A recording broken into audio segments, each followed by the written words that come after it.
was so great. Thank you so much to the Bye Bye Plastic crew, the Party Fairies.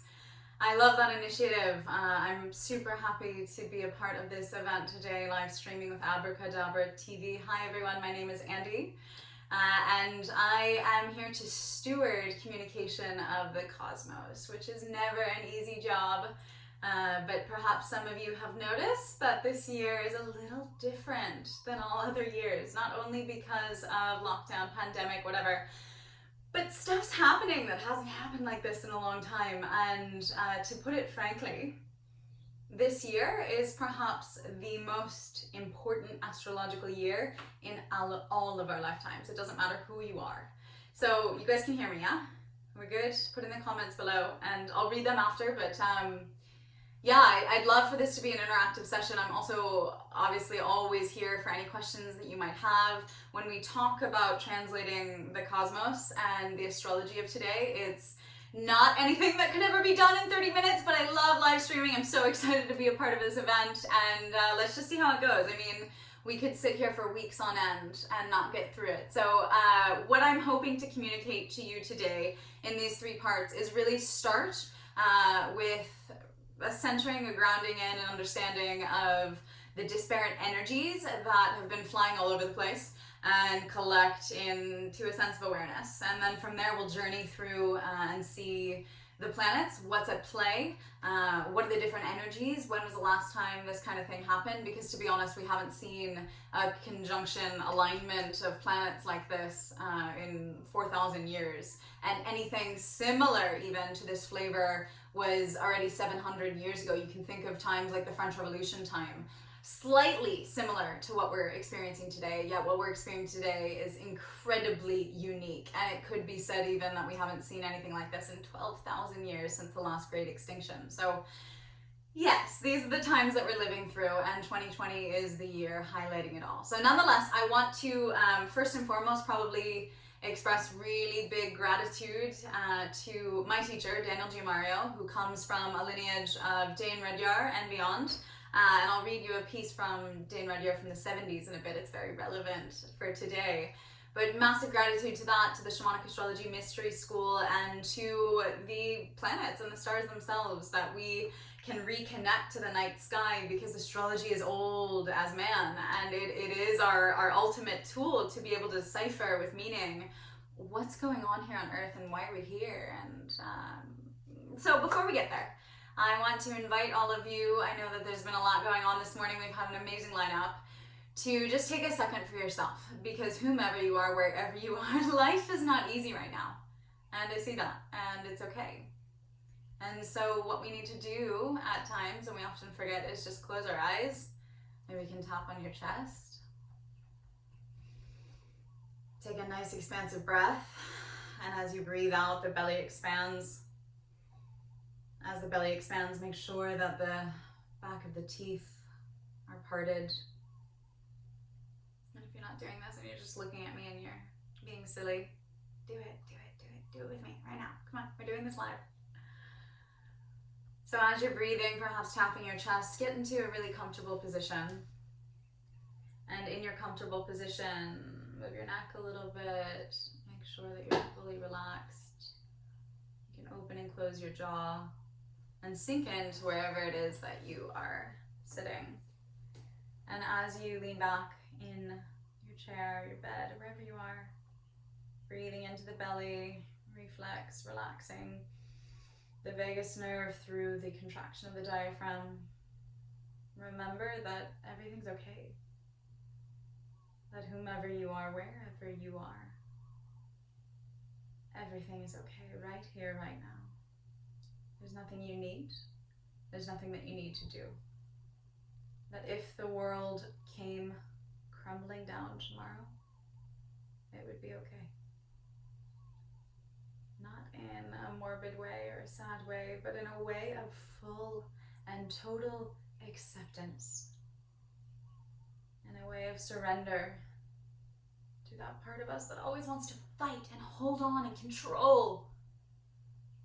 For a second, perhaps for the next half hour, we're just going to relax into surrender, Easier said than done, of course. But as you notice your next inhale, note that the jaw is still relaxed. There's space between the back teeth. You can bring your eyes to focus in and up between the eyebrows. Agna Chakra, the third eye.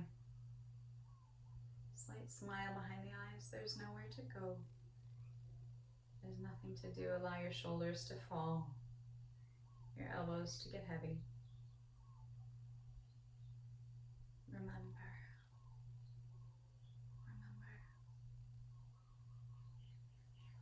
And your only assignment right now is to breathe and keep breathing. Notice your inhale to your exhale to your inhale. Keep that smile behind your eyes. You can continue to focus on the point between the eyebrows. Feel the sensitivity between the skull and the skin of the forehead.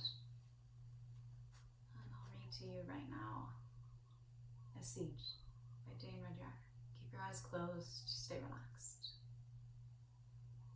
I feel we are at the threshold of a new age, and that we need now, more than anything else, a new approach to human relationships and social organization. We need a planetary approach. We need a synthetic approach. We need something in which the individual learns his or her own function in the world. Because if you are to have a global world, the individual has to be so well established in his or her or their own identity that he or she can afford to cooperate with other people all over the world, independent of their culture, their race, their tradition, and so on. It's very important, therefore, that we should learn how to establish oneself in one's own identity. Breathe into the place below your belly button, Swadhisthana Chakra, Swadhisthana, one's own place. Keep your awareness there for the rest of the poem. We need a new type of human being. We need something that's no longer based on conflict, but on full acceptance of the total human being, body, mind, soul, feeling, everything.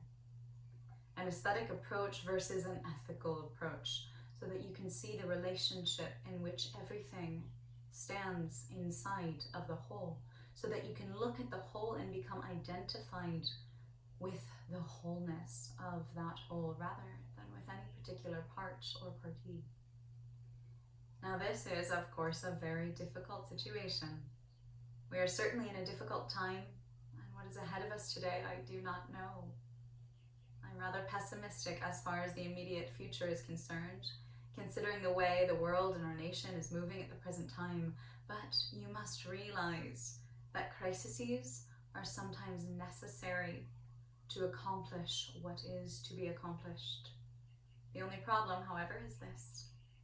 Something must be ready before the great crisis comes, when the new cycle begins, for it will have to begin on the foundation of those seeds which have been sown before the crisis.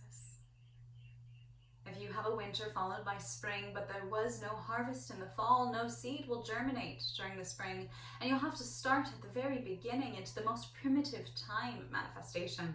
That's why I've stressed so much all my life the idea that I call the seed man and the seed woman, the seed person, the individual who is willing and able to gather within themselves, as it were, the past of humanity, and particularly the Western world, but also other cultures, because what we want to emerge from the future after whatever crisis will come is a global world. We therefore need men and women of great vision, individuals who are not specialists, men and women who have the vision and courage to wait, and to, in some way, through their lives, through their example, and through whatever they leave after their deaths, to become the seeds of the future world. That's, of course, the great choice we all have to make, and we can all make it. We can follow the mass vibration and decay Like all leaves of the world in the fall, however beautiful the golden leaves may be, they will have to be decay and become manure for the future of civilization. But it is only the seed men and women that really count, and it is those you should look for. If you yourself do not feel yet to the point of being ready to become a seed person, because it's only that which is the insurance for the future rebirth of humanity. I think today it is of no use to try to look to the immediate future because it looks very dark. But it is to look to prepare for the possibility that a new world may arise, if not tomorrow, the day after tomorrow. I think it is the only thing which gives value to all our sacrifice, all our courage, decisions, and choices today. It is to become seeds for the development of the future world. So I hope, Dean Rudyard says, every one of you, each one in your own life, in your own way, can someday, very soon, if you've not done it already, make the choice and become seed people. 1976, 1973, Dean Rudyard.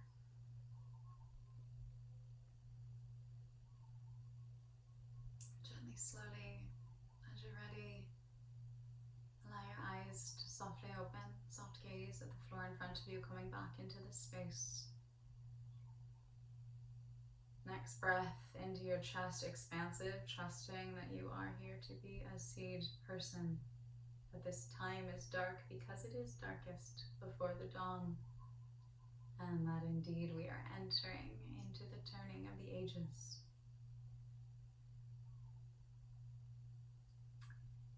So everyone, yeah, it's a lot, it's a lot. And I want to acknowledge the fact that there are a lot of people out there today who are in massive amounts of despair, right? People perhaps over the age of 60 who their world, their entire reality, the entire life that they've known has come more or less crumbling down over the past several months. And what do they have to hold on to? What do they have to look forward to, right? How much will they be involved in what's coming anew? And there are other people even younger who don't have a sense of a compass, an inner source of knowing, right? Their morality or their ethics come from something outside of them, or perhaps they have a completely separatist belief that in its nature is devoid of any greater connection, right? You don't have to necessarily call it a God complex or something like that, but a deeper meaning as to why are we here in life? What are we doing? And so astrology can really start to serve that deeper meaning. I want to make a disclaimer here to say that astrology, as you may have known it through sun signs and horoscopes, is an incredible bastardization of the science and really the art of precision and interpretation that goes back as old as any human civilization.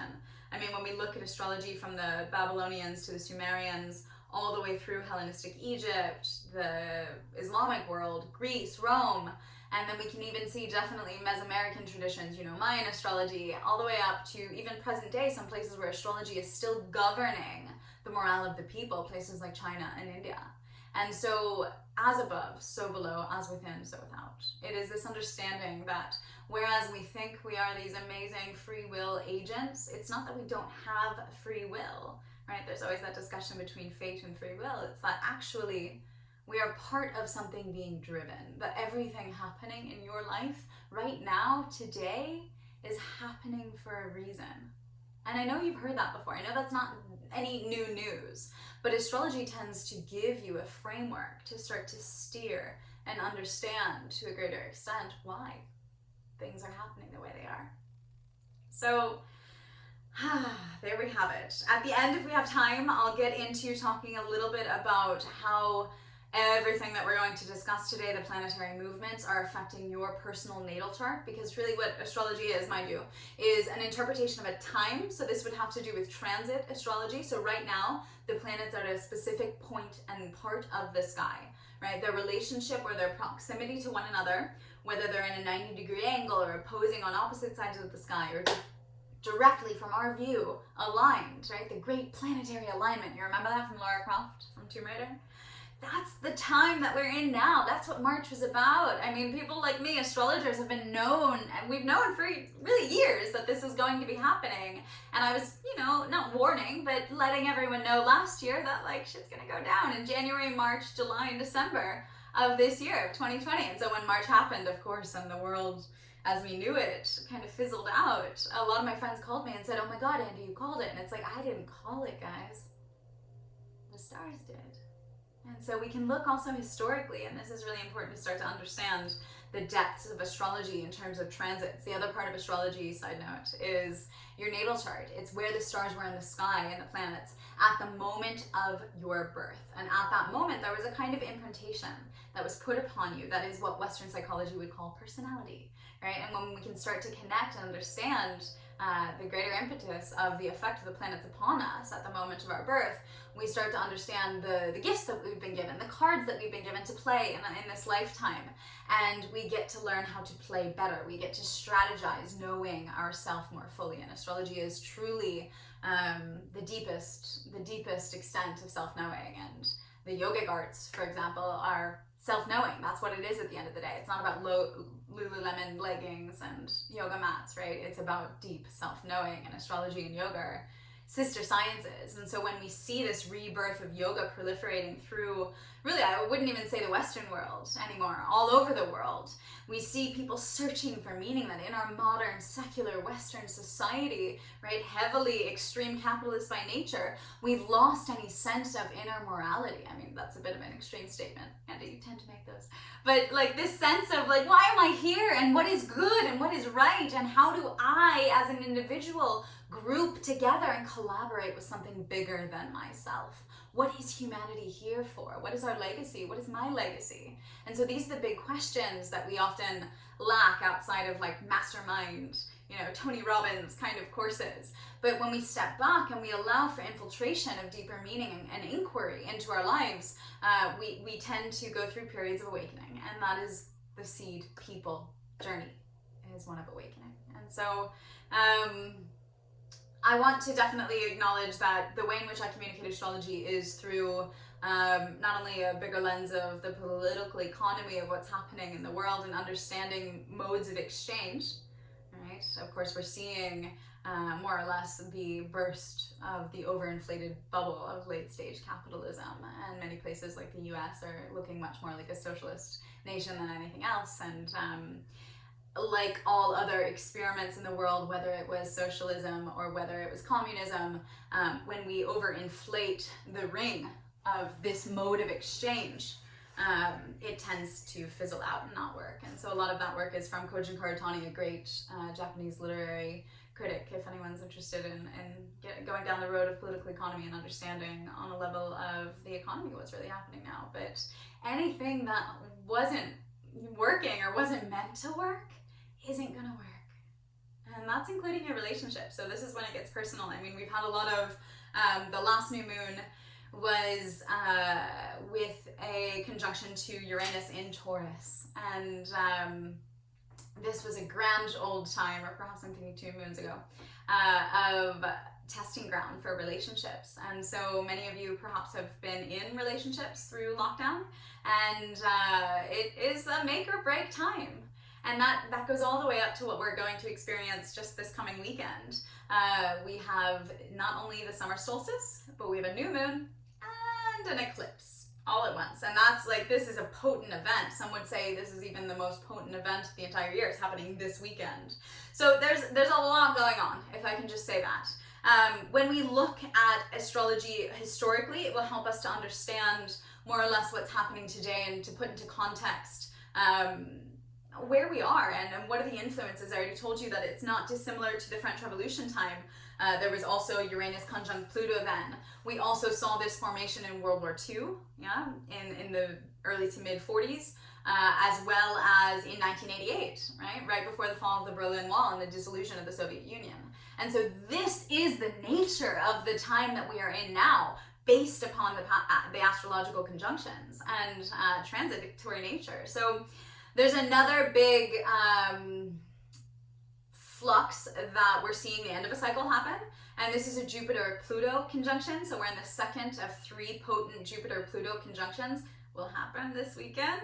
The first one was back earlier in the year, and the last one will be towards the end of the year. But guess what? This Jupiter-Pluto conjunction cycle started in 2008. And what happened then? Of course, a great financial collapse. And so, yeah, whereas we can just see these things as things that happen throughout time, when we start to see patterns existing in our reality and our commonly shared narrative, a story of humanity, we can start to trace them backward and understand that, okay, maybe there's something to this science, yeah? And there's a lot of people who, you know, bought lottery tickets and played the markets and things like that based on astrology and have been incredibly successful. And whereas it sounds esoteric and you're like, well, where's the scientific proof? Like, brilliant on you for asking. Unfortunately, the scientific process is often trapped into a laboratory or a population-based study. It can't really, you know, observe the cosmos over a timeline way longer than the human lifespan. So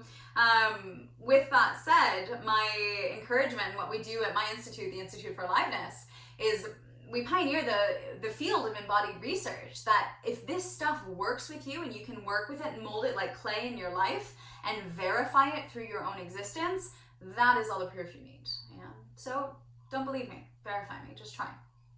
So with this, a few other examples I wanted to give to you to show you what's happening now. The Saturn-Pluto conjunction. So this happened also in March. March was really the grand conjunction of everything that we're working with, not only Pluto, Saturn, Jupiter, but also Mars, right? All there in Capricorn, and we'll talk about what Capricorn is in a second. But yeah, these planets are the outer planets. So the inner planets are things like Sun, Mercury, Venus, Mars, you know? And so the outer planets are farther away from Earth, makes them look like they move slower from our perspective, and they are what we call generational planets. Since they move so slowly in your natal chart, they will be roughly more or less in the same place as anyone born within a few years of you.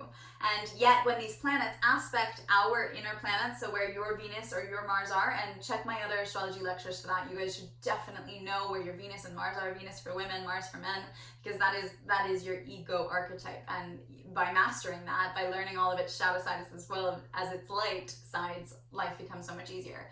So again, there's tons of resources that you can check out. Maybe we'll post one here after the live broadcast. But astro.com is a wonderful Swiss website that's free and available online, and you can go on there and make your own chart. You can start to see where your Venus and or your Mars are, and you see the rest of your chart. Anyone reach out to me afterwards. andyx.ai is my website. You're welcome to send me a message to ask for a reading or anything about anything we're about to dive into. So Saturn-Pluto was the last mention to you from Richard Tarnas's work of Cosmos and Psyche, which is a great book if you get a chance to read a Bible-length book during quarantine. Highly recommended. He does talk about the Saturn-Pluto conjunction being well known for pandemics, right? So this kind of thing could be foreshadowed in a way, because guess what? This isn't humanity's first rodeo. And so even though all of these things seem so novel in our lifetime, they are patterns, and they are events that really have happened before, definitely at a different nature, right? We've never had Instagram and TikTok and social media before to be able to publicize and communicate and have such a loud voice on the digital cyber town square like we do now. And I think it's worth mentioning as well that in this time of Capricorn, so all of these planets, which I'll talk about in a second, are going through Capricorn, which is all, that's the patriarchy. These are the systems that are old. Like, you can think of concrete as a building material, this old, gray, dense, hard, unenvironmentally friendly material that's here, and it thinks it's gonna stay. That's like kind of the definition of the structure of Capricorn at large. Well, as we are literally in the demolition of that structure, right? Pick up your sledgehammer and, knock it down. There is a tendency to get fearful, right? Because this is the house you've lived in your entire life. Wait, what? It's being knocked down? You see? And all the ways of being and knowing and thinking and feeling that you grew up with are no longer valid.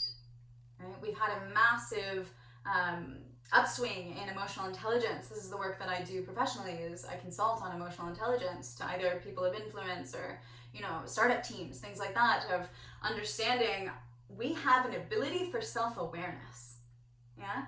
That our ability to be aware of our human experience in life, our metacognition, to be able to think about our thoughts, is really our key to open the door to a life with deeper meaning. And with that, over the past 18 months, we've had the north node of the moon pointing towards Cancer. And so this has allowed for more receptivity, and really humanity has undergone a huge upgrade in emotional intelligence over the past 18 months, whether it looks like it or not. And all of these things are preparing us a little bit more for where humanity is going and how we're evolving. And what's required through all of this is trust. Trust. And I know that that's hard. I know that's like the most difficult thing in the world, because like, no, this is my house. You can't knock it down, right? Or maybe some of you are like, knock down the house. I don't know what kind of revolutionaries you are. But wherever you are on the spectrum, right? Find yourself in a place where it's okay.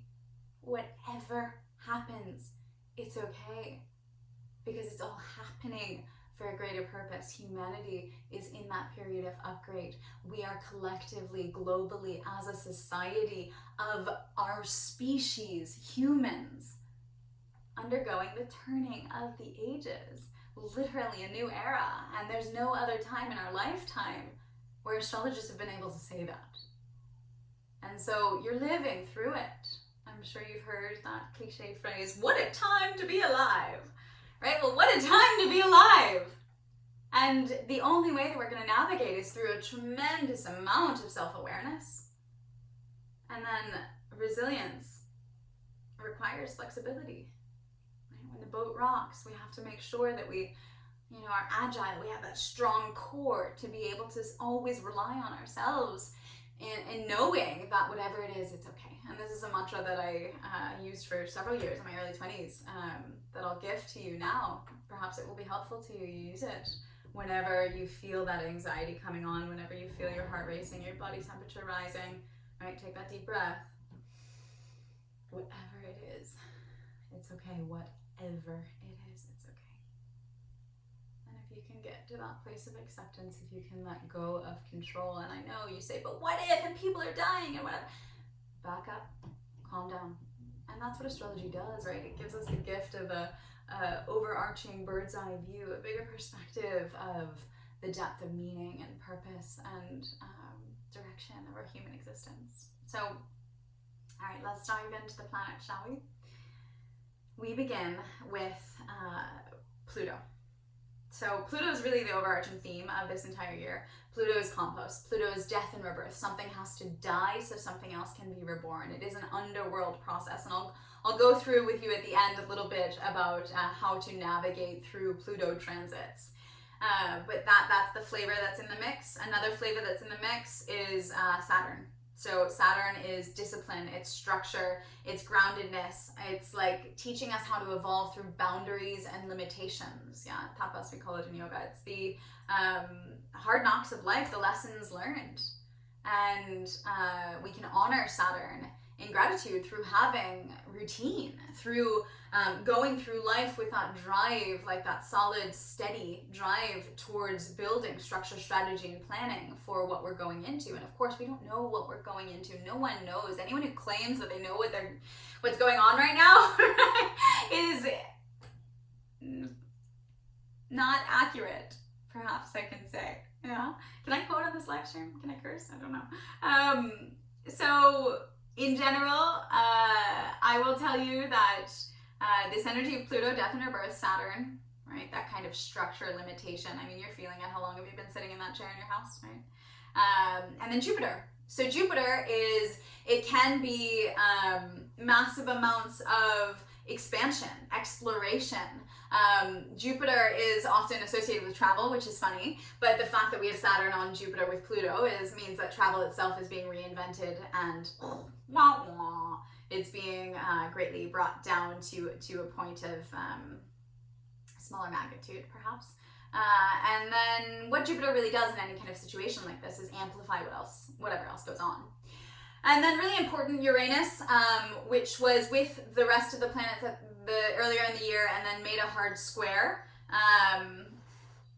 Oh, don't have so much time left. So made a hard square earlier was that Uranus is revolution at large. Uranus is this massive pivot, 90-degree kind of change in terms of what we're doing and why we're here. And so who are my revolutionaries out there? Raise your hand, put something in the chat. Like, we are these seed people. We are here for this. And so with all of this energy in Capricorn, all of these planets having transited through Capricorn, now retrograde earlier in the year, they were all direct. We haven't had all planets direct in 10 years. So just to let you know that quality of all planets going direct, because normally they're retrograde, which means on Earth they look like they're going backwards, although it's just the way that the orbital of the planet moves in our solar system. Nonetheless, that direct of all the planets is why everything happens so fast. You know, it's like, oh, what? Yesterday I was living my normal life, and today where am I, right? That quality was because of the direct nature of the planets. They've started to go retrograde little by little, right? Venus included, Mars included just more recently. And that retrograde nature of the planets, now we have also Jupiter and Pluto retrograde. Again, I told you this weekend they meet at 24 degrees of Capricorn. And guess what, guys?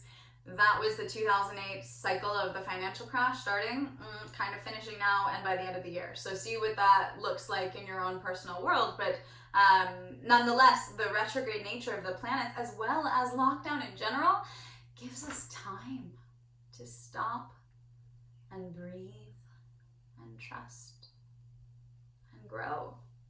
Grow our self-awareness, grow our direction, our purpose, our meaning. Who are you collaborating with? What is your mission? These are the things to be asking now at like a daily level. So, yeah, I mean, I haven't even gotten through half of the stuff. I told you we could be here forever. There's two more things I want to give to you that are really important.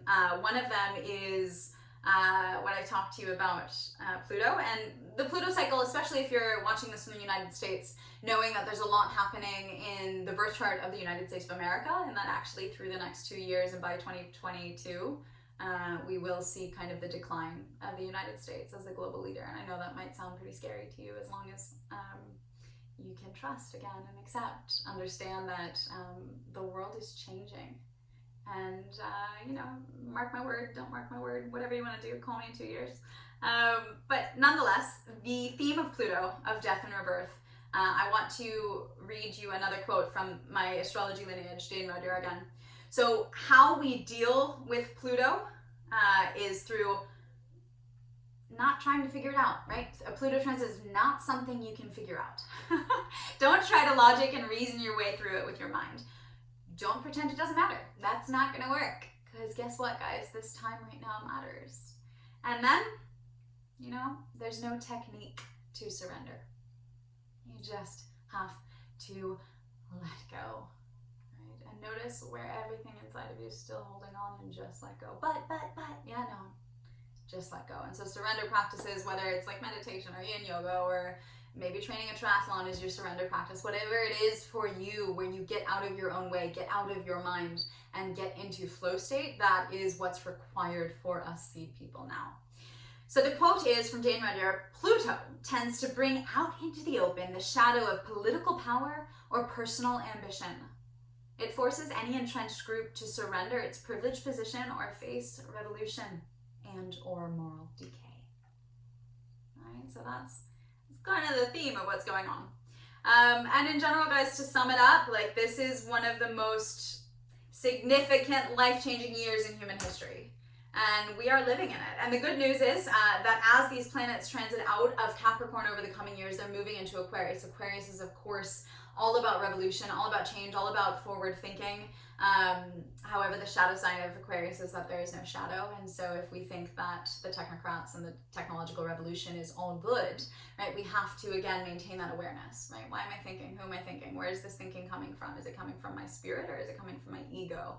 Right? And that awareness is what will bring us forward into the revolution of artificial intelligence, with a sense of grounded embodiment rather than some kind of disembodied, you know, version of humanity. And Aquarius is the upper chakras. It is consciousness, higher states of consciousness. And so We're waking up, guys. Our species is awakening. Thank goodness. All right, it's about time. And I invite you and me together to be seed people. So I have so enjoyed this time with you today.